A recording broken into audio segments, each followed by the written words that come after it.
I'm Bill Evans with Auction Ohio. I'd like to welcome you to our first, actually not first, but it's the first. We're going to call it the first, our first bid talk. And I'm really fortunate today to be sitting here next to Chris Davis, our founder. I'm going to say a few things about you. You hate that part. I know you hate that part. But Chris founded the company. He is a Hall of Fame member in the Ohio Auctioneers Association. Been in the real estate and auction business, your third generation. So we're going to have a quick conversation. It won't be that quick, but it'll feel quick for us. And then we'll kind of go from there. So Chris, let's start back at your early life. Yeah. You know, where are you from? Let's talk about, where'd you come from? And how did you get in this business? And we'll kind of walk through that process. I love that history. Yeah. So first of all, thanks for having me, by the way. Well, it's your show. Normally you do this. Normally, yes. Yeah, normally you'd be I on think this you're stuff, doing a fine job. So, born and raised in southern Ohio, in Scioto County. Portsmouth was the county seat, and so wasn't raised in town, but in a rural setting. And I grew up in a family that was in the auction business, and my grandfather ran that auction business that really consisted of a lot of different pieces and parts. And so there were some ag elements to that. So we farmed. Okay. So we were both in the grain farm side of it and in cattle. So ran a feedlot, for a couple of years or a few years. And so that was kind of tied in and typical for a lot of auction companies that they were a little bit ag related anyhow. Mm-hmm. And then we ran a farm equipment business and had a farm equipment auction. And then we sold farm equipment on the lot. So it wasn't just auction sales. It was also folks that were coming in and looking for particular pieces of equipment. And then we ran a parts business. And so we would take perfectly good tractors as an example, and we'd kill them, take them apart, and itemize and shelf. And that was in the days before you could find a replacement part out of China or Taiwan or wherever it was manufactured. No Amazon. I think it's irrelevant, right? No Amazon. You couldn't get online and order it and have it delivered the next day. So it was kind of the used side of it. And as a kid growing up in that environment, it was everything that you would really probably want. You got to work in grease and dirt and mud and on tractors and in trucks. And so from an early age, my grandfather was one of those guys that he would put you in the truck and let you figure it out as you went, which was pretty cool. And then we ran a Friday night auction house. So if you can visually imagine an auction house where half of the folks smoked. Yeah. You go back and think about smoking to digress for a minute, but when people were anxious years ago, the doctor would prescribe smoking a cigarette to calm you down. Isn't that something? Yeah. So we just needed calm people. They were all smoking. They were having some anxiety issues. Clouds everywhere, cloud of smoke. Was through the auction house, and so that was pretty cool and a social event for a lot of folks. But a lot of made a lot of friends. We worked hard, and then we ran a dealer's auction on Wednesday where we would cater to folks who were in the resale business, and they might be selling in flea markets. They might have small stores, retail stores, but they would buy in bulk. And so it really was that childhood of I was working, and sometimes to my mother's disappointment, because some of our biggest sales were on like Thanksgiving Day, or New Year's Day. And so that's when the public would come out. And that's where you developed your work ethic. I mean, you like to work, right? I mean, you say that you like to work. I do. Yeah. I do. It's all that I understand, quite honestly. And you told a story, and I'm going to see if I can weave it in there and get you to talk about it. But you said, and because you were young, this process started when you were young. And I can't remember the exact story, but you'll correct it. Your grandfather sent you like to Carolinas or something. You were young in a truck and... Well, yeah, we were. Tell me about our license. Well, he would always send us. Because you didn't have a license. Yeah, well, no, I did. I did have a driver's license at that time. Okay. at that time. So he would, we'd have a dealer's auction on a Wednesday morning, and we were bringing carpet out of Dalton, Georgia. Gotcha. So he was trying to save money in his mind. And what he would do is at about 4:00 in the afternoon, he'd say, I think we need a load of carpet or a load of rugs for the sale the next morning. And so anybody want to go? Well, if you could imagine teenagers, put me in a truck and drive halfway. Yeah, put Let's me in go. a truck, let's go. So we'd drive down and we'd get there. It's about a 7-hour drive to Dalton. Wow. And so we'd get there in the wee hours of the night. They'd load us up because they worked all night. Yeah. Load us up, come back home, be there in time for the auction that started the next morning, which was pretty cool. Oh my goodness. But yeah, I'd drive to Cleveland. Yeah. You know, pick up loads that were brought in from container ships. No kidding. That was pretty Wow. cool. Yeah. Yeah. So, did a lot. So that was up through high school years. Now let's talk about high school. Did you went to school? Mm-hmm. Did you play sports or anything? I did. Yeah. I enjoyed all kinds of sports. Did you? You know, I played the typical three. So, you know, baseball, football, basketball were kind of the spaces that I played in, and I enjoyed that. And my parents supported that. Sure. Very much. Didn't mean we got out of our chores. You're right. It's just like, yeah, you want to do You're that. on a Guess farm what? and you're when you yeah. get back, I hope you got a flashlight because you get to still do everything that you should be doing, and that's going to be just fine. Exactly. So it was, and it wasn't really. So my parents lived off of the farm lot or off of the equipment lot. So we were about a mile up the road.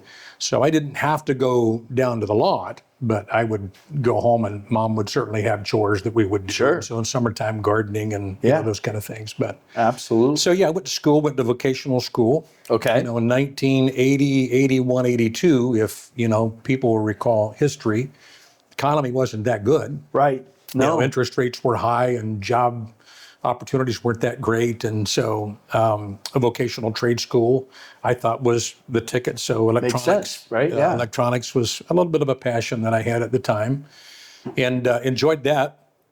But I thought, well, I don't know that that's going to be the future, quite honestly. I'd actually tried to enlist early into the Naval submarine program, nuclear sub program. I did not know that. And my mom would not sign for me. Oh, She would not. She said, nope, Yeah. you're not going to go. you're a little tall for a submarine, though. Well, I just was under the Were you height. really? I was just under the height allowance, and I was going to be able to do that, I thought, anyhow. Yeah. But what Mom she said no. Mom said no. But what she knew that I didn't know, that there, I think it's an ACT scholarship, State of Ohio gives to a combination of the scores with your grades and your ACT test. Right. And so I had full ride scholarship that I could go to any college in Ohio that I wanted to go to full ride. Full ride. I'll be darned. And So where'd you go? Shawnee State. Shawnee State. Shawnee State, yeah. Shawnee State. Back then it was a 2-year college. We called it Flood Wall Tech back then. Flood wall. Flood Tech. Wall No offense to those of you who are Graduated alum of Shawnee State. Great college and close to home. And for me, it was more than anything else, we were still knee deep in ag. So started my first quarter, had to go full time to keep the scholarship. So had to carry a 30-hour course load or so. Nights is all that I could do because we farmed during the day. And then lo and behold, whenever we got into harvest time, some of the ground that we farmed was at the Scioto and the Ohio River. And so now there's a racetrack there. But when the river was coming up from northern range, it meant that regardless of whatever, Everything stopped. Everything Gotta get stopped, along. and we were getting into the fields. And Because if you don't, if we don't, then it was going to be January before you got in. It was cold enough, you know, to be able to get in and on the muddy ground. So we dealt with rain. We dealt with flooding of that particular river valley quite often. And I loved college, but it just got to the point where rolled into the first quarter of the next year, and we get into, you know, it's planting time. We're getting ready to plant. Yeah. So I figured out pretty quick that wasn't going to work, and I was fine with that. I could have gone anywhere, but I didn't want to leave my brothers alone. Okay. And I enjoyed what I did. It was still an. So you enjoyed the ag because you the ag side. The ag side. You really enjoyed that ag Sure, side. I didn't enjoy the auction side. No. That was work. Yeah, that's That great. was work. That's a lot of work. I always said that we had all chiefs and no Indians. Really. We had you know, I guess I would say my grandfather and my uncles. Uh-huh. And no, and I'm not putting a bad mouth on No, them. no.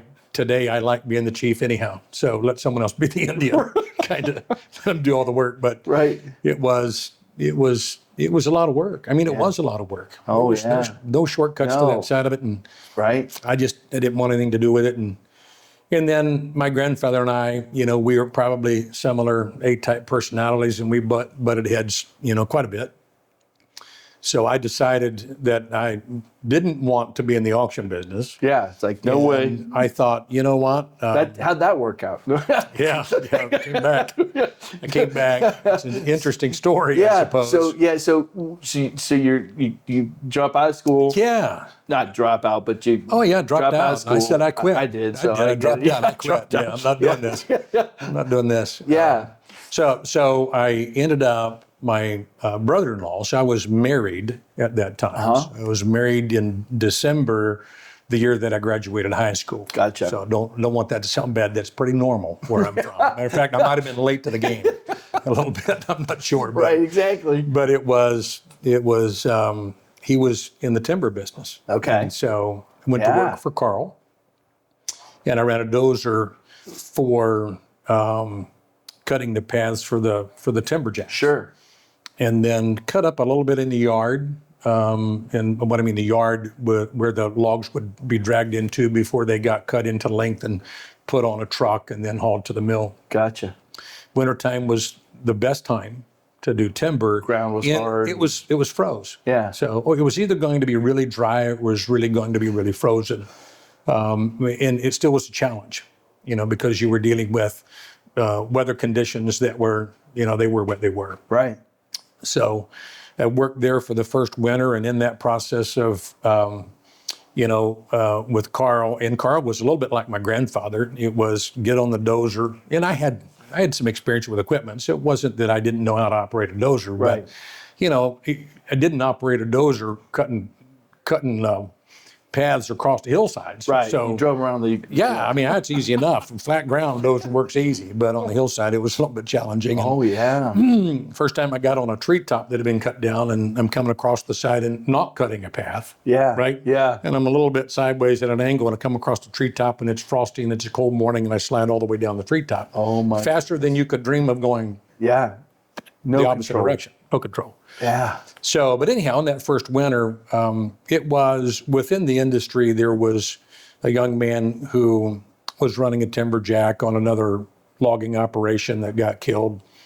And then there was a guy that was cutting a tree down, matter of fact, in behind my parents' place, cutting some timber down back there that got killed. And I thought, auction business might not be that bad.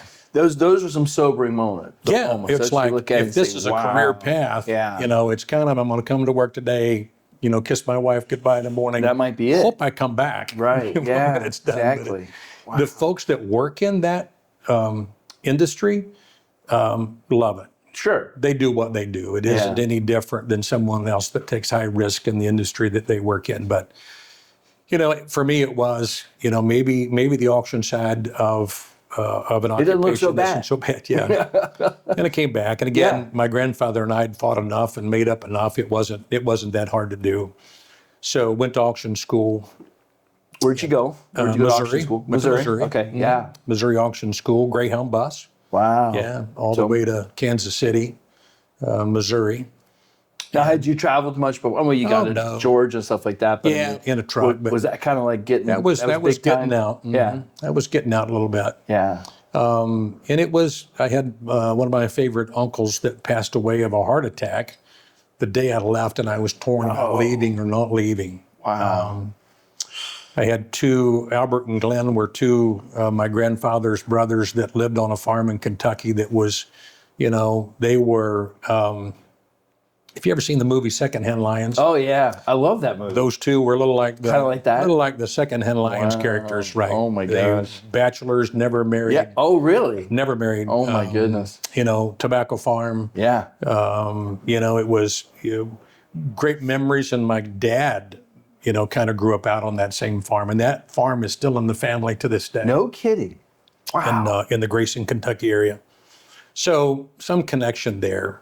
And And so, but anyhow, so Albert passed away, and I made the decision to go, and probably my mom said, just go. Just go. So I went. Seems like mom probably pretty much had a good guide on you. I knowing think along the way where very much so. probably what you should be doing, but My mom had a good was, way of getting you there. Yeah, she was the brought up hard. If you looked at Coal Miner Daughter, Yeah. that movie, that house, Oh, it yeah. reminds me of the environment she grew up in, and she was a no nonsense. She was a don't complain. Life isn't that bad, Right. where we had it. And so she was one that instilled a whole lot of, I think sometimes to a fault, because I always questioned some of her advice. Sorry, Mom, if you watch this, but it was, She loves you. yeah. It was be the best at what you do. Whatever you do, No be matter the best. what it is, And she yeah. would say, if you're going to be a bank robber, be the best. And I don't know how Yeah. that works exactly. I mean, I Well, would encourage no. my kids later Well, in life, but I never said Not to be a bank rob robber. and steal. I Right, don't think. yeah. Anyhow, sorry, Mom. No. But the point is true, right? It's like, and she's right. If you're going to be a bank robber, be the best. Be the absolute Be the best best at at it. what you're going to do. Sure. And you took that advice Took it to to heart. heart because it's obvious in everything that you've done. Yeah. Yeah. So to pick that story up, I went to auction school and I came back and I worked for my grandfather. Okay. And enjoyed that. It was a little bit of a different position. Were you bid calling and stuff? Yes. Okay, so you Yes. started your bid calling. Yep. My uncle Gary was my sponsor. So Okay. I Because apprenticed you under still him. had back then you had to do the apprentice process. Yeah. So I Okay. went through an apprentice process. And of course, we had enough auctions. I probably could have got my 12 required auctions in the first month. So it didn't take long. But it was good to step into a different place Yeah. in the industry rather than just being the person that did all of the work as a teenager. And so I kind of caught the bug. And then I had an opportunity to go to work for Hunter and Chambers at the time. So Lowell Chambers and Charlie Hunter. Right. Charlie passed away not long after I started working for them. Okay. And Lowell was a mentor to me. Lowell Chambers was he was a cattle farmer, and I learned an awful lot from Lowell Chambers, a bunch. And so from there, it just became an opportunity to then leave them and begin to build my own brand. And I began that process still in Scioto County. Okay, so you got Built it. that process. And what that was in about what? That's 86, 87. Okay. Yeah. License I think is 85. 85. And so this is all happening in around All that happening same in time. that Okay. mid 1980s. And Right. So apprenticed, then fully licensed, got my real estate license Okay. at about the same time.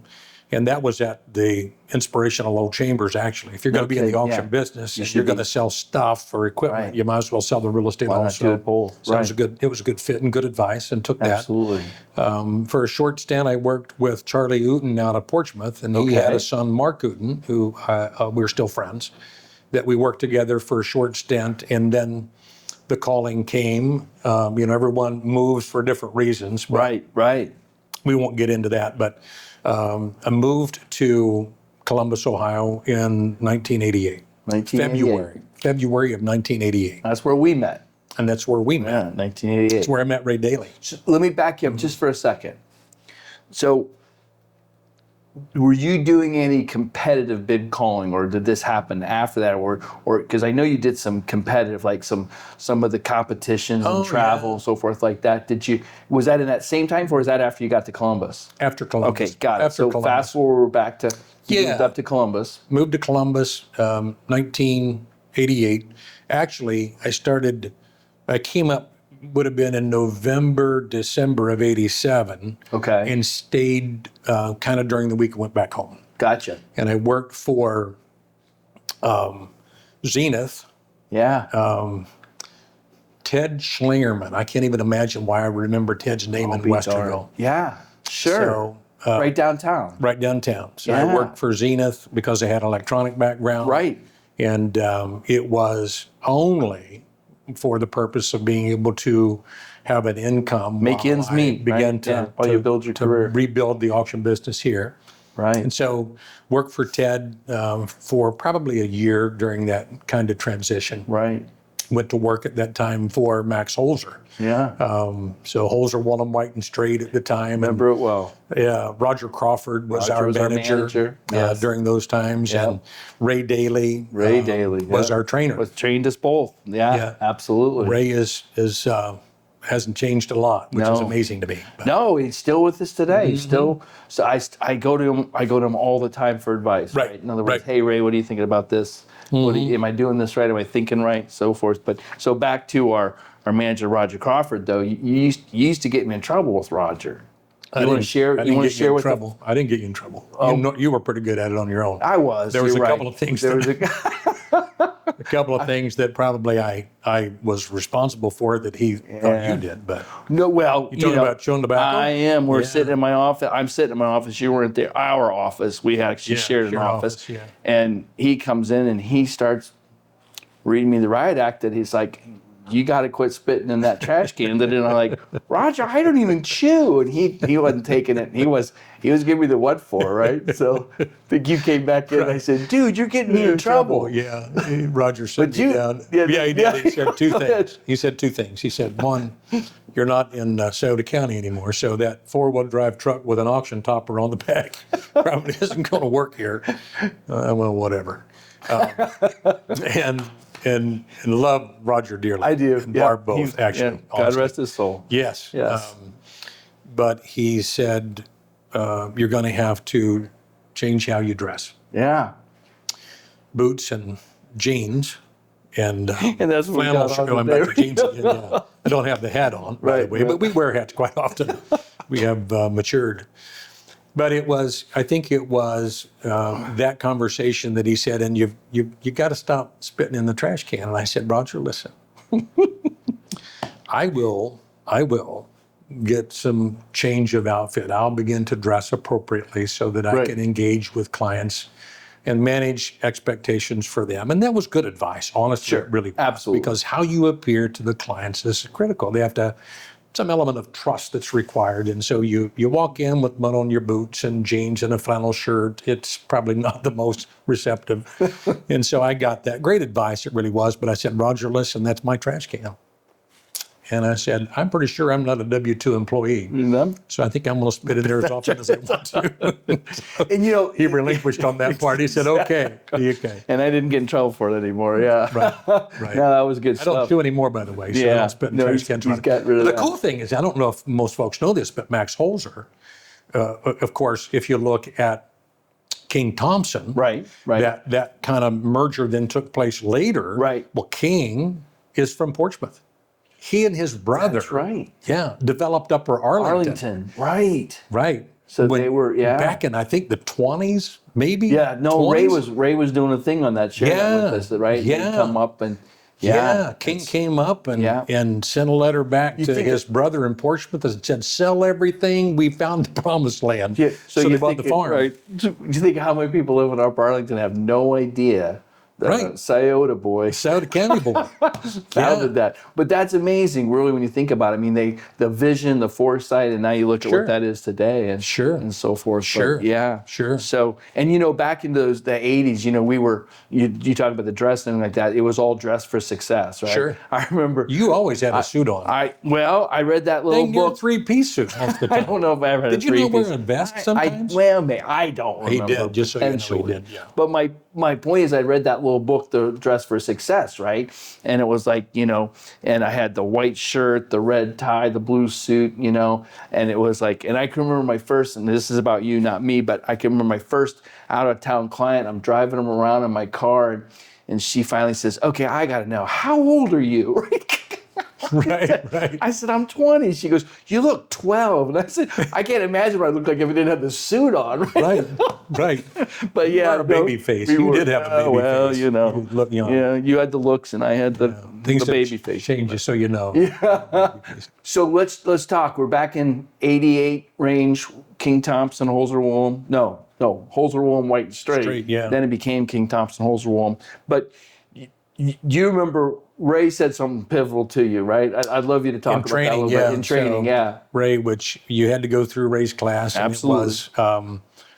It was absolutely no tolerance It was, here's how you do it, Exactly. and it isn't how you want to do it. And it was really good, though, because Oh, yeah. he gave you a roadmap. If you wanted Absolutely. to succeed, You follow just this plan. the roadmap. We still use it. He and we still still use has it it. to He this has the day, right? point So structure. You do this, this, and this. outcome is measured by inputs. That's right. So the Always. type of things we do might change, or the venue, or how we do it, or the technology, Right. but the outline is Right. the same. Right. Yeah. So he knew my passion was the auction business, Right. and as much as I appreciated the traditional listing and working with buyers, I said I'm going to sell real estate at auction, Ray. And he said I don't think that'll work. He said good luck with that, but I don't think that's going to work in Columbus, Ohio. Right. So every now and then, to this day, he reminds me Yeah. of his bad advice. That's probably the only bad advice he ever gave me. I would think so, seriously, because everything else, I mean, but I do remember it's like people saying, oh, that'll never work. That ain't And, gonna work. here we are, you've been doing this 40, 38, 40 no, 40 years years. this year. It's 40, yeah, it's 40 coming up on 40 years, because I'll have been licensed 40 years this year. You were 80, so yeah. it'd 85, 40 years Yeah, and 40 85, yeah. years, right? Yeah. And it started, you worked hard.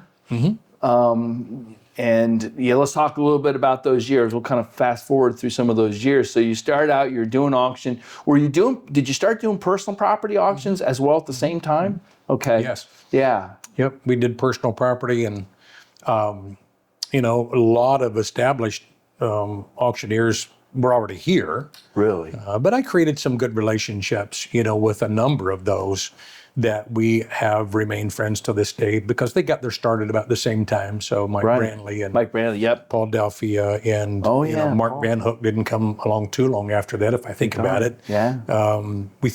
You think about an industry that's so unique and different than most industries because we still compete, but we still help each other. It's like a family. It's like a family. It really is. It really is that unique and that different.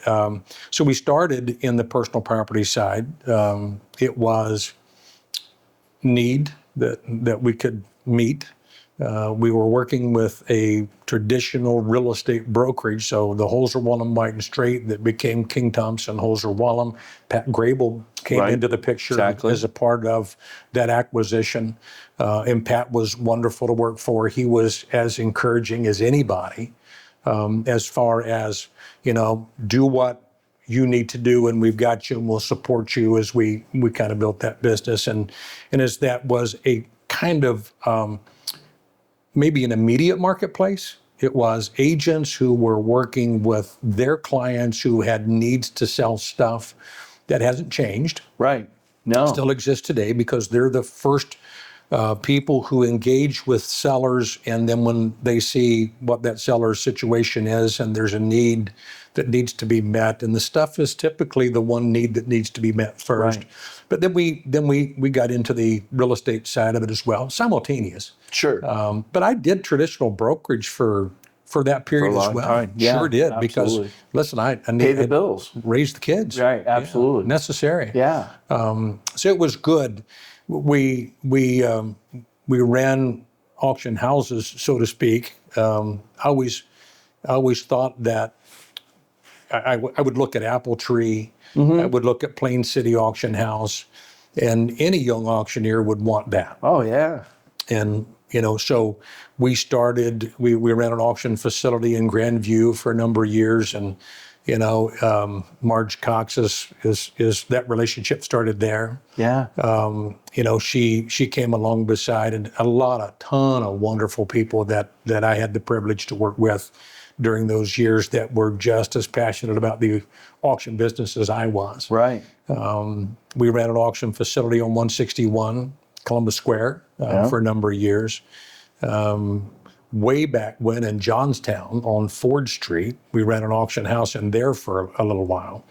But we always tried to do the traditional. It always was a challenge, though, because when you looked at Columbus itself, culturally, it wasn't the same as Licking County, and it wasn't the same as Plain City, and it just wasn't part of culture. It wasn't something that they grew up doing, going to auction. Right. As far as a social It tended event. to be more of a rural. It was a social rural event. Yeah, That's how business had been done really for so many years, and so it was always a challenge for us. In Grandview, in 1999, late 90s, is where we became involved in the online side of the business. And at that time, it was simulcast. We would do live and online both. Right. That's amazing. If you think about in the that. late 90s. Right. Yeah.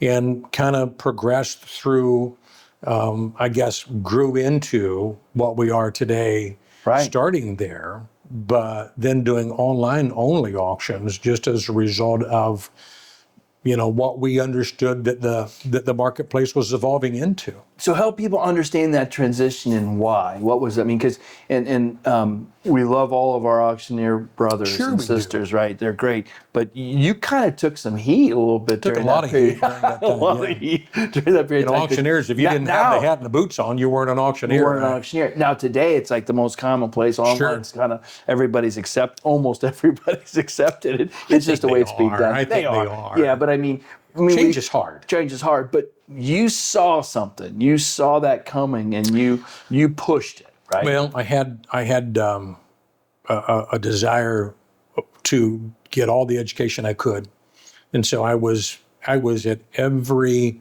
NAA, National Auctioneers Association at the time. Now it's National Auction Association, but at the time I was in every class that I could get into, absorbed everything that I could absorb, and there is where the conversation began with the online side. Gotcha. There's where I had developed relationship with folks who were in that online side of the business as well, or putting their toe in the water, Sure. learning a little bit about it. If you think about it, we had competition at that time that came onto the scene. This group called eBay, Right. and what eBay was doing was impacting the marketplace. The consumer is always going to decide how business is going to be done. Right. On our side of the conversation, it's easy to say to the consumer, here's how we do it. If you don't like it, that's too bad. Right. But eBay said, and every auctioneer, and probably a little bit including myself, didn't like it at all. Because for our perception, it was someone's getting into our business doing auctions, and they don't have a license to do auctions. And so law at the time did not include any e-commerce. Right. It was the verbal outcry. because it was just brand new. Yeah, and everyone was mad at what they were doing and impacting the marketplace. And the truth is, the problem really is that we were so stuck as an industry in how we did business that we couldn't see how it could be done better. Right. We lived in the box that we created, and we didn't step outside of the box. eBay could care less what you called them. That's right. They didn't care if you called them an auctioneer or auction company or not. They were selling product in an e-commerce environment and doing very well at it. And oh, by the way, the consumer all of a sudden that had an opportunity to buy assets, to buy things Right. with convenience and not having to go somewhere. Think about the live auction side, and I love live auctions. And so what I'm about to say, still in that live auction side in a process is still attractive. It still is effective. It still has great value. Especially for certain asset classes Certain and asset types classes of places and things. or certain geography Absolutely. settings, so asset classes and consumers, it's still very effective, and it's real important to still recognize that that's important in some settings Absolutely. today. But if you looked at, as I always said, that you required someone that was from Columbus to get up on a Saturday morning to drive somewhere to park at a distance, because there's probably a couple hundred people there. Right. To then walk to the place to do business, to find the table that they wanted to buy. So that's what they wanted. Want that table. They want that table. And you know how that goes in a live auction. Oh, yeah. It doesn't sell till 3 p.m. They get there an hour early. They eat $3 hot dogs. The weather's never nice, because if the weather's nice, no one's going to the auction. No one goes, Typically, something right? else to do. Oh, no. So it's raining, it's 100 degrees, or it's cold, right? And so they use a porta-john that isn't probably the nicest place. They have to stay all day. It comes to the point for the time for them to buy their prize, and someone has the nerve to outbid them. And they don't get it. And they don't get it. Right. They walk back to the car. On the way home, they look at each other and say, I'm not doing that again. Now, for folks who live in different environments, Right. Hey, that's fine. Right. It was social. They came to I was gonna support say the that's sellers. a social. Sure. Right. They didn't, and people weren't as busy during those That's times. true. Think about culturally, even grandparents. Our grandkids play soccer not in the neighborhood. This thing called club leagues. Right. I mean, they're playing soccer sometimes against the same teams in 100 Chicago. miles away. Yeah, Right, I know. 100 miles away. They go 100 miles away to play the teams that are next door. It makes no sense to me whatsoever. But culturally, we're different, and Right. time is of value. And so, I think for us, we really, I've often said that we're not that smart. We're blessed. I think for us, it was recognizing that there was an opportunity and having enough nerve, because it took some nerve. Oh yeah, To risk. step into doing an online auction where there's no live element in the buyers at the time. We took heat from auctioneers that were in the business. We took more heat from the consumers that were that typical core group of auction buyers. That's how we do it. And they didn't right? like it. This is how we Like do it it, at all. right? It's how we do it. So you really were bringing in a whole new group of people, converting those who were already doing it, but really you were bringing in a whole new group of people into the auction world. Yeah. eBay sort of helped, like mentally, the concept, but the people who were already auctioneers and buyers who did it the way. I mean, people don't like change. No. Right. And the sellers, quite honestly, are okay with however you sell it. It's true. I mean, honestly. For the most part. Yeah, for the most part, if you, and again, if you think about it for a minute, if I could present to the seller an opportunity to come to your house, drag all your furniture out on your lawn, set up a tent, bring food, everyone smokes. Remember we talked about smoking? Exactly. Everyone smoked, and when the auction's done in that live setting, it looks like a herd of cattle walk through the front yard. Yard is destroyed. It's destroyed. Yeah. And everyone's tracked through the house. If you Neighbors left the are front, upset about parking neighborhoods, yards, and all of that stuff. If for a seller I said, here's how we do it, or here's how we can do it. Right. And oh, by the way, no sign in the yard, and the address is not published, and we're not bringing things out for your neighbors to see. Exactly right. People are still kind of private. Oh yeah. Your whole world is just dumped onto the front lawn. Everything that you lived with and everything was your possessions. Right. Full disclosure. Yep. Full disclosure. And now also we can speed up time frames. Sure. We can be more efficient. We've got people from, I think on our last statistics, we're almost at 160,000 registered bidders, 1.6 million unique users a month on our website. I mean, from where you were to where we are, it's an amazing growth. And to use your terms, blessed, there's no doubt. But you had the vision. I don't know that you had that vision. Did you ever see it getting to where we are now? I mean, we do close to 4,000 auctions a year. No. And, we've got a warehouse sitting right over here. Plus, No. Yeah. No. Didn't see that. No. Yeah. No. So surpassed what you thought.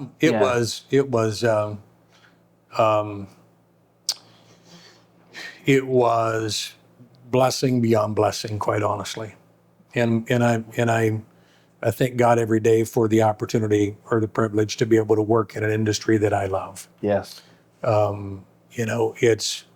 It's an industry that allows us to engage with clients, sellers, at their greatest point of need most of the time. Because most of the time, people having their best day don't call us.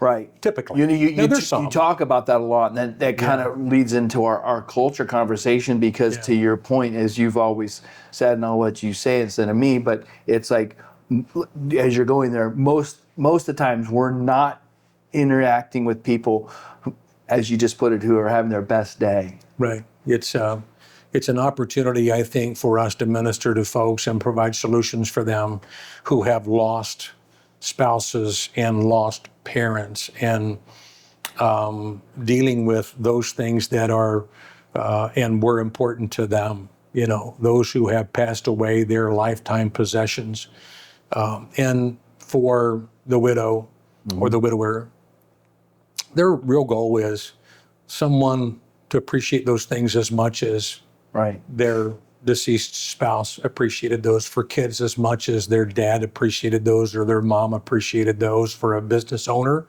who is faced with maybe no succession plan. Kids don't want to take the business over. Economy changes. Right. It's not an easy road, but everyone has the same desire that while I don't like where I'm at, I don't want to deal with this. How do I make the best decision Right. for me where I sit right now? With that as a goal or as a hope or as a desire, and we hold their hands and walk them through that process. And I think we recognize, and I say we, all of us here, and everyone that I've had the privilege to work for has really had that same mindset. And that started, and quite frankly, that starts with you.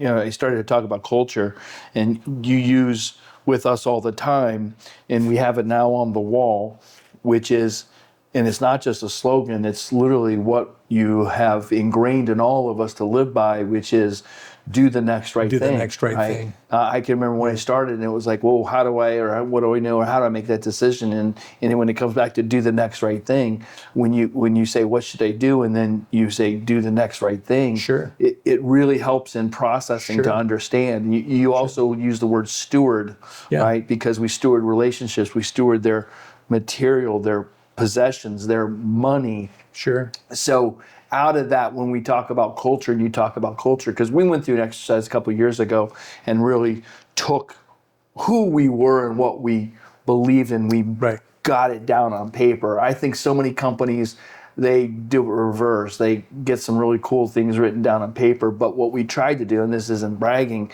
what we tried to do was get out of you and Brian and those who had come before us and get onto paper so that we can memorialize and live by it. And I think that's from a culture standpoint, obviously what attracted me to this, but knowing that I have no doubt on a daily basis what we do and why we do it, right? Sure. Not always easy. Not always easy. Someone says, well, if I just knew what the next right thing was, I would do it. So there's times where we have to have conversations about what that should be. Sure. Human nature is human nature. But if you keep in mind that it is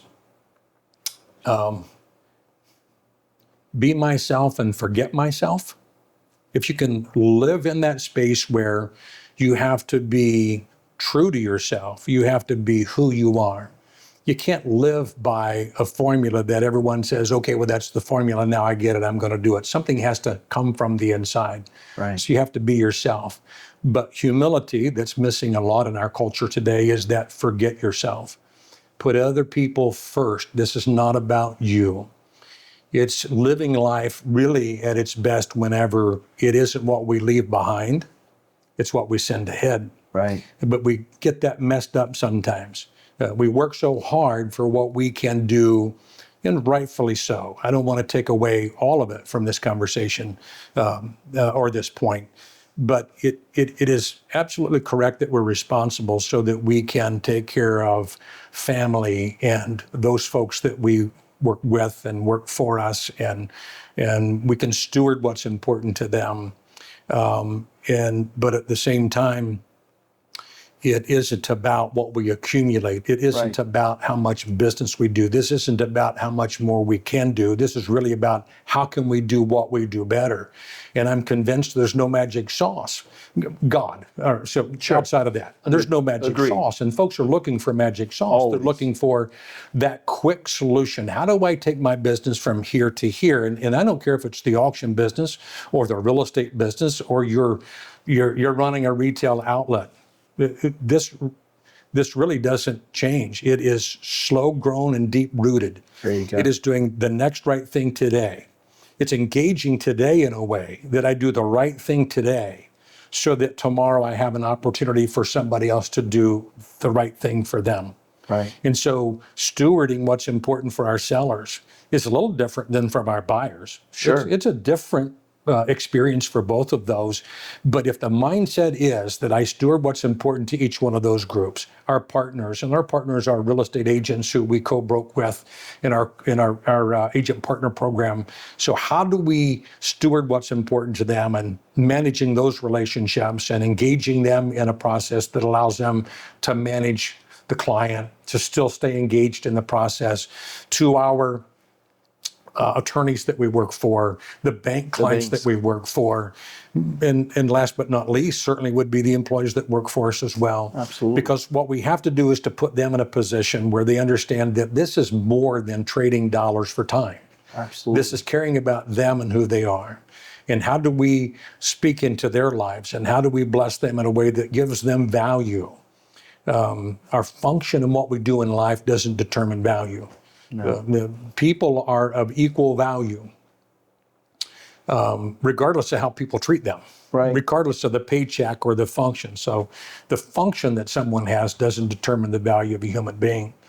What I really enjoy about what we do every day, that I get to sit back, because this isn't about me, and that's why I get mad at you when you start talking about founder and whatever. Because again, it isn't what I leave behind, right? It's what I send ahead. Exactly. That's a value. But what really is cool on our part, and I think you sit in the same seat somewhat as I do, that we get to see that happen. We get to work with folks who see an opportunity to be able to work in a culture, right? That the people on the outside say, I don't know what's different about that group, but there's something different about that group. Right. They don't walk in and see, this, proud, here's who we are. Braggadocious. We're humble, contrite. Mm-hmm. We get it when we mess up. Right, exactly. We do. Own it. Let's own it. We own it. We're human beings. There's we no do mess up perfect from time people. to time. There's no perfect people. No. As soon as there is, then we're out of here. But that's the cool part, I think. Again, you asked earlier, you'd ever think that we would be here, and certainly not. Yeah. Never dreamed it. I have the pleasure to work with people that I love. And I mean that with all of my heart. I love the people. I get to work with my son every day. Right. That's unique. Yes. We have a unique relationship. Doesn't mean we haven't butted heads a little bit, but the truth is we really don't. I think when you find culture that says, I care more about you than I care about myself, it helps you have conversations putting the other person's perspective into the conversation ahead of yours. Absolutely. Because we're not all right about everything. No. It's easy to have yes people around. And that's easy. That's easy. Right. That's easy. And easy to go wrong. Easy to go wrong. Right. Yeah. Absolutely. Accountability happens in two directions. Absolutely. And that's good. I think it's healthy for all of us. Absolutely. You mentioned your son, Brian. Yes. He's now fourth generation auctioneer. Yes. Came into, let's see, he went to, where did he go to school? Well, he went to, I think it was called C-Tech at the time. Northridge. Right. Yeah. So Northridge High School. He went to vocational school for diesel mechanics. He had the same path. He said, I want nothing to do. That one was little. It was a little different, as a kid. Because you made him work in it the whole time, right? Yeah. He worked in it all the way up. Free labor as well. I was the chief and he was the Indian. That worked pretty well. Kind of repeat. And my daughter the same. So it wasn't just the one, but Yeah. So he went to C-Tech for diesel and got out of school, and I think blessed that he made the decision that this is what he wanted to do. Right. And there's no greater joy. You get to experience that with your son and kids that are touching the industry a little bit. That you get to see them with the opportunities that they have to be able to excel and be able to grow and fit within a culture, because that's an important part of the Absolutely. And to have our children want to be part of it, number one, and two, us want them to be part of it, because a lot of people are in an industry where they wouldn't want people, and then the reverse is, the children look at it and say, I don't want anything to do with that, right? So to that point, it's like we're both blessed to have that situation, and I think we're in good hands. We are. Brian wanted nothing to do with real estate at the beginning. He said, I don't know anyone would want to sell real estate. Right. He said, personal property I'm fine with. Right. And so now he's one of our more successful real estate he auctioneers. Does. And runs that personal property Right. side of the business, just like you run the real estate side of the business. And so he's learning more and more every day and has matured Oh, absolutely. and does an awesome job. And Absolutely. it's growing up in the culture, though, I think that gives him the opportunity to do that, just like I did. Right, and I think that's so important to be grounded and yoked in that and I think that's as we continue to grow and build our teams and grow the company, it's so important that we continue to maintain that culture. Sure. And that's important to both of us. But Right. you lead that charge, and I think it's very important. Yeah. So As we get older, we diminish, we decrease, and they increase, absolutely. as it should be. All right, so let's end on some fun stuff, right? We were getting trivia? deep in Or this well, is not multiple really choice? trivia. I'm not even It's like what was that thing? This is your life. This is your life? Yeah, no, I'm just no. Hope I'm not. kidding. But so we talked briefly about family. Two Yes. children. You have two Yes. children, Brian and Trisha, right? I want to go back real quick because I wanted to touch on that. So people always are intrigued by bid calling, right? Yes. In other words, we do a lot online. We get a chance every once in a while. I get to see you do some in charity stuff work, which we not allowed to talk about because Right. and I actually don't talk about the charity, but talk about why that is real quick, and then I'm going to go back to fun stuff because it's like, can you tell the wetsuit story? Yeah, I mean, I use a lot of one-liners. Doing good is like taking a leak in a wetsuit, or it should be. Makes you feel warm all over, but no one knows you did it. I love that analogy. It epitomizes you and your leadership, and when it comes to charity, and I'm not going to name them, but you have led that charge where we do a lot. You do a lot of charity work, and we don't talk about it, and that's good. And I'm not on camera going to talk about it because I don't want to have you frustrated and mad at me. Mad at you again. Right, again. That was this morning already. No, but my point is like that matches our culture. We want to give back. does. We want to support causes that we believe in and so forth. And you do that, and you've helped all of us do more of that. But where I was going with that is bid calling. I'm not going to ask you to bid call, but you're good. You're really good at it. And Brian sounds exactly like you. And now we're starting to get we have a lot of good auctioneers. How many live auctioneers do we have? We have 18? 18 or 19 18 or live 19 auctions. now. Well, if you include me in it, but I wouldn't You call are. myself a live auctioneer. I was going to ask that you do the bid calling. No. This is about you. This is about you. Okay. But I want to ask you, so these things always intrigue me. You competed, right? You don't yes. compete anymore. No. But you used to compete in your younger years, Yes. right? Yes. Internationally. Oh, sure. Yeah. Sure. So tell us some examples of those. Loved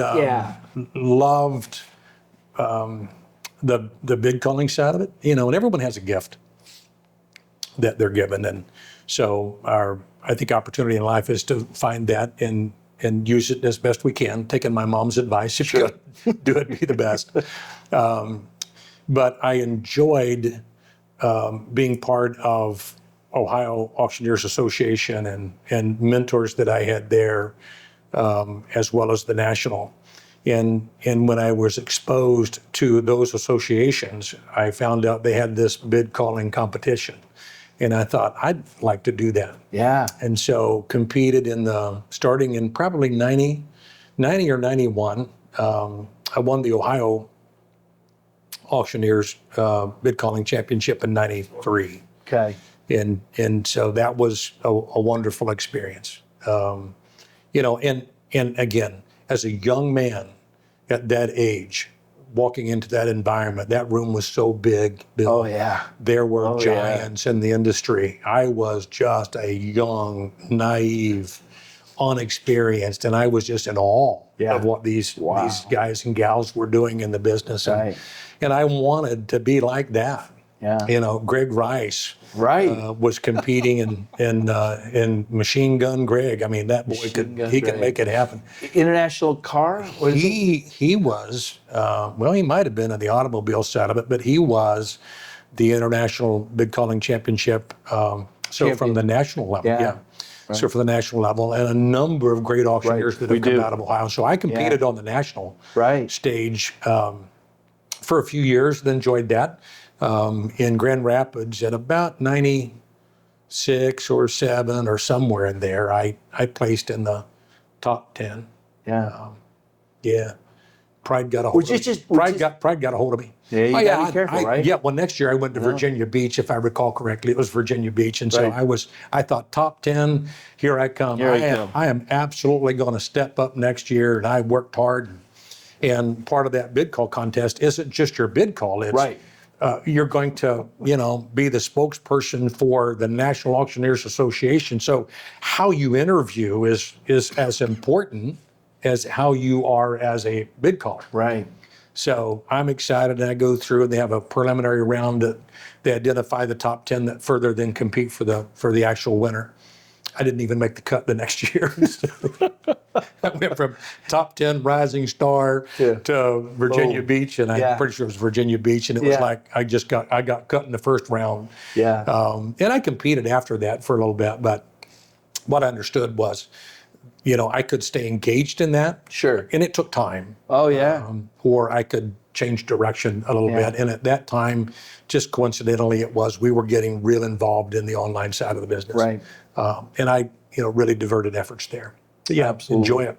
It's still a great. I mean, if you think about it, I know I talked too much. And I love watching. The simulcast has come back to we're be doing relevant it, right, in a lot of cases exactly. where you can do online and live. You Yeah, can we do attract a lot both- of real estate, right? We do a both lot audiences. of our farms and multi-parcels, so forth that way. And and I always enjoy watching you and listening to you and doing that. I mean, it's just great. And I'm not kissing your rear end. I'm just saying you're really good at it. People know it. You were inducted to the Hall of Fame back in 22, 21. It was you. That's a good year. Greg Rice. Greg, we right, were back to back. It was right after years. COVID because we didn't have an induction. Exactly. So it really was, I think it was 21. I think Greg was really 20. Okay. But didn't do the induction until We 21. did them together. I Did them remember. together. Yeah. Absolutely. So what a privilege to be voted in by your peers and Absolutely. humbled. Humbled. Great group. And I think you talk about that. We talk about that. And one of the things I noticed coming into the industry is how much family it is, right? In the real estate world, it's not that we don't all like each other, but it's really competition. It's competitive. Competitive. Yeah. And it's not that we as auctioneers aren't. Well, I always said in the auction, I'm just going to use this illustration for a minute. So let's just put this in perspective. So real estate agents in Central Ohio, 9,000? Yeah. Big family. Right. It's hard to get along with 9,000 people. Yeah. In the auction industry, auctioneers in Central Ohio, 30? 30? I don't know. Right. 50? Yeah. I don't know. And we like most of them. Smaller family. Yeah, it's easier to get along with smaller family. 9,000, it's hard to get along with 9,000 agents. Right. We love them all. Though. We do. We do. We're We absolutely digressing do. for a moment. Yeah. Let's wrap up with another fun one. Highlight some of the craziest, coolest, unusual, weird auctions that you've done in your life, and some come to mind for but I want to hear what are some of the ones where it's like, whoa. One of the craziest ones in 1996, as a matter of fact. So Rick and Amy Penny, real estate agents that I work with in the same office. Yeah. And I think Troy Shannon is his name. So if someone circles back at someone and says, maybe it's going to be Troy that says, no, my last name is. Oh, I'm sorry, Troy. But anyhow. So they were in the sports memorabilia business. Wow. And happened to have a relationship that got us the auction to sell the assets of the Cleveland Municipal Stadium. Got us. Really on the start end of that, it was them. Right. So right. Relationally, I had an opportunity to work in doing the biggest at the time, 1996. Yeah. Again, think about it for a minute. I'm 10 years in. Right. I'm 11 years in, and I'm on a big stage. And for those who that's the Brown Stadium. That's the Brown Stadium. When they left Cleveland for Baltimore. Municipal. Art Modell decided, I'm out of here. Yeah. Then there was assets to sell. And coincidentally, someone else just went, I'm out of here and building a new stadium. So there maybe is another stadium Who auction coming. knows? I don't know. Well, yeah. Anyhow. You could be 2 for 2. We were up there last month. Brian and I both were in a hotel at a conference and overlooking the new stadium, or not the existing stadium. I said, hey, you might get the chance to Well, do you this. might. Yeah, we'll find out. Yeah. But, that was incredibly memorable, Yeah. as far as an opportunity to be involved in assets. Coincidentally, I worked with in a real estate sale that probably wasn't too far after that, Max Holzer was a creditor in. Really? There were 30 apartment buildings that was in a bit of a notorious bankruptcy case. And Fred Rancière was the bankruptcy trustee, and we were doing multi-parcel. Wow, sure. And wasn't simulcast. We didn't do Right. simulcast, but multi-parcel. Yeah. And we had 30 apartment buildings, and Max, before the court approved the employment order and the auction order, said, I don't know about this auction thing. I don't know about this auction thing. But we ran an auction, lasted 7 hours. 7 7 hours at the Aladdin Shrine Oh, yeah. Temple, the old Aladdin Shrine Oh, Temple. my goodness. And so we ran an auction, lasted 7 hours, and I've got a letter still from Max that how impressed he was at the outcome that benefited the creditors in that case. Because of the multi-parcel at that time, just like land auction that would be contiguous Right. parcels, we allowed buyers to put apartment Package. buildings together. Right. So instead of acreage, it was number of units. Right. You could put that 8-unit building with that 4-unit building and average the units out. Right. And it just went on and on and on and on. And at one point, Fred Rancière, the trustee, he's there. And he comes up to me and he says, hey, listen, you tell these folks, I'm leaving in 30 minutes. And so you need to tell them to put their highest and best bids in. Wow. It literally, which it worked out just fine. It was Right. just, Columbus was not an auction environment. If you look at it, good friends of ours, Kiko up in, that Canton Akron market, that's auction culture. Right, absolutely. Southern Ohio, where I came from, that's auction culture. But in our world, it wasn't. It was a Right. new concept as far as selling real estate that just, they didn't understand the benefits on the Right. seller side, and they didn't understand the benefits on the buyer side, because they're equally beneficial to both sides of it. And I think that's what we continue to do this day is dispel the myths, tell the Sure. story, dispel the myths, because it's such a, when it works and it's the right asset class, the right property, we talk about that all the time, when that all comes together, man, it works. And, interestingly, I didn't know this until we got into the auction world, but, in Australia, 95% of all real estate's done at auction, bunch. right? A bunch. And so we'll twist that a little bit. It's like, where do you see auction and auction real estate going in the next 5-10 years? Do you think, and obviously we're in the business, but I mean, what do you see happening? Because I see it continuing to grow and become more and more prevalent, but what's your vision? Talk to us about that vision. I think it's, if we're alive to see it in 25 years, I don't know that we'll recognize it. Yeah. I really don't. I think it's become relative and relational now to sellers who understand that they get to sell their property to the one who'll pay the most. And that's what every seller's hoping to accomplish anyhow. And I think the seller decision is going to push, naturally, the product has to come into the marketplace Right. before the buyer can realize the benefit of buying at auction. But even I think the buyer's participation in that process is growing. Absolutely. It allows a buyer to continue to be a part of the negotiation process. They're never at any point not unable to tender an offer. They get to buy real estate they want to buy. It isn't a private treaty process that would say to the buyer, listen, we accepted one offer, yours we didn't like. Right.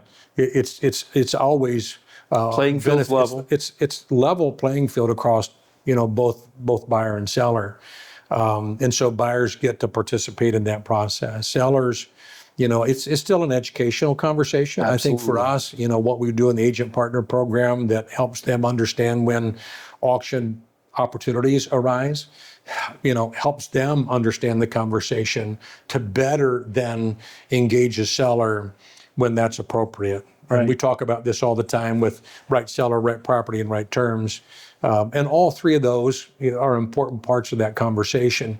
But as time passes, what we look at today is right seller, right property, right terms. If you looked at what's immediate in front of us, right property is imperfect. It means it's perfect for the auction conversation, or it's trophy, or it's land.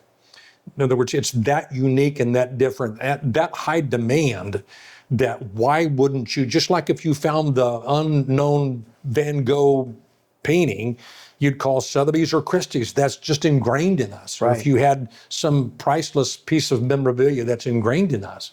At some point in real estate, I think we'll see that gain some ground. I think today we still are in that conversation about helping sellers understand when in this existing marketplace, this is what's important. But in time, we'll put more weight on seller and terms. Right.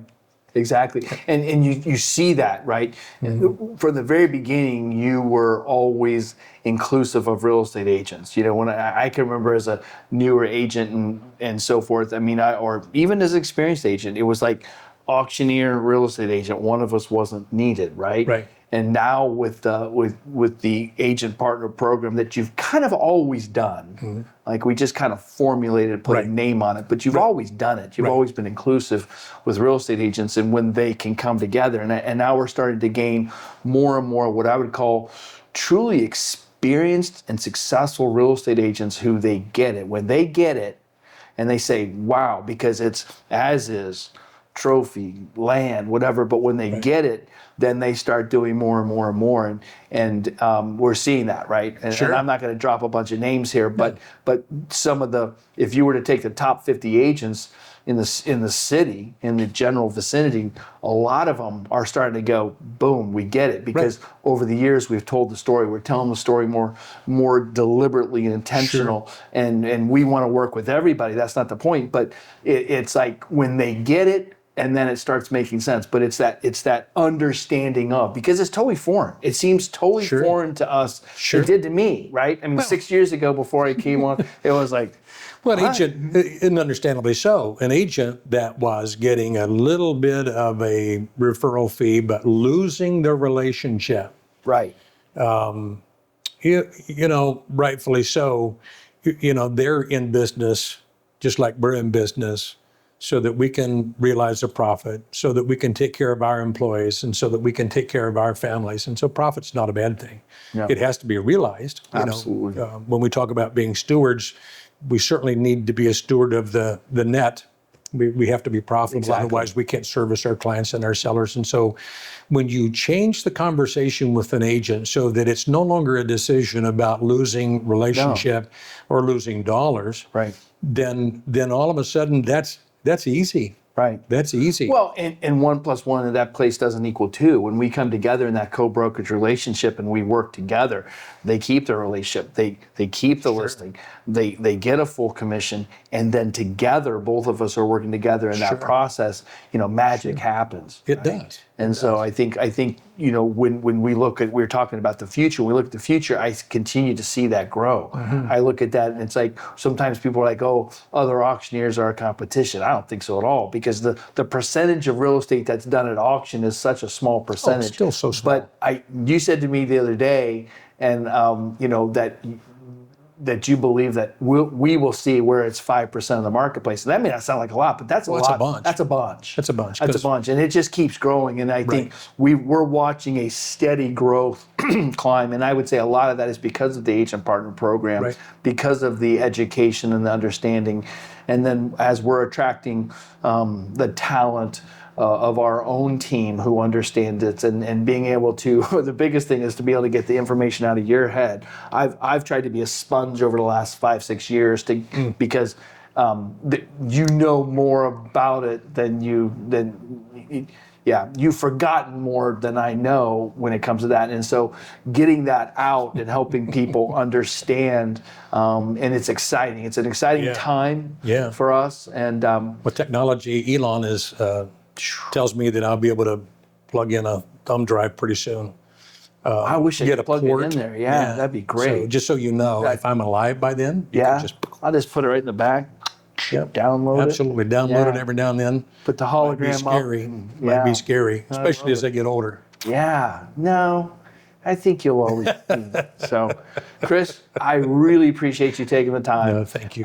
It's great to have a discussion and a conversation with you. Yeah. I'm excited about where we're going as a company. I'm too. excited about the opportunity to work with you, and I'm excited for people to get to really see more of you. You're a private guy. Yeah. And I like that about you, and I respect that about you. But it's great to get people to hear and understand. And I think for us, we get to continue the conversation. Absolutely. That's cool from where we sit, not just these chairs, I mean, but from who we are as a brand. But I think the coolest part is that now folks on the outside get to be a part of the conversation. Right. And we're going to continue to do the bid So we talk. continue that. You're going to and be they get doing to be a those part of it. interviews. Yeah, you're going to do quite a few of those interviews as well. And we're going to continue to have these conversations and talk more. And so one last thing. What do you see in the future that might shock the rest of us? In other words, what do you... Oh, wow. Yeah, or what prediction or what you want to do, or if you could just say, boom, it would be here, it would be, and maybe there's nothing there, but we can always cut this out. I meant to tell you I'm retiring tomorrow. No, that's not true at all. You can't retire until you got that thing. Not the big boom. You got to put that thing in boom. the back of the. If I can put the thumbnail thing that Elon was talking about in the back of your head, then you can retire. But until then, no, you're not going anywhere. You couldn't go anywhere. I couldn't probably. I think it is. It's easy to look into, and you need to look into the future. So you need to have some dreams. Yeah. We need to reach for some things, and that's important. I would say, staying in the moment. I think we're going to see even more of a change within who we are and all of our folks to be engaged in the immediate. Yeah. And I think as we do that, as we pay attention to the moment, I think we'll reach some places that even you and I sitting here couldn't realize. And that's, if I said what my dreams are, I hope for the best for all of the folks that we get to serve and work for. And, I still pinch myself. But I still think that at the end of the day for us all is, let's send some things ahead. Yes. In other words, the treasures that we work for aren't here. We get to lay those up in a different place. And so what I'm excited about is as we all begin to embrace what that looks like and how we engage and how it changes us and how we grow as human beings, I think that's probably what I hope for the most. And that's what I think I'm going to see happen the most, where we all grow to the point where we really begin to understand our place and what we're here for. And that it's, in as much as I love the Auction Ohio brand, I promise you, both of us, when we take our last breath, it probably isn't going to be the Auction Ohio brand that we think the most about. Right. And that's the best part I think about, is we get to live together and we get to work together. Yeah. How do we be better stewards for something other than ourselves? Absolutely. Thank you. Thanks, Appreciate Chris. it as always. Absolutely. Yep. Thanks for watching.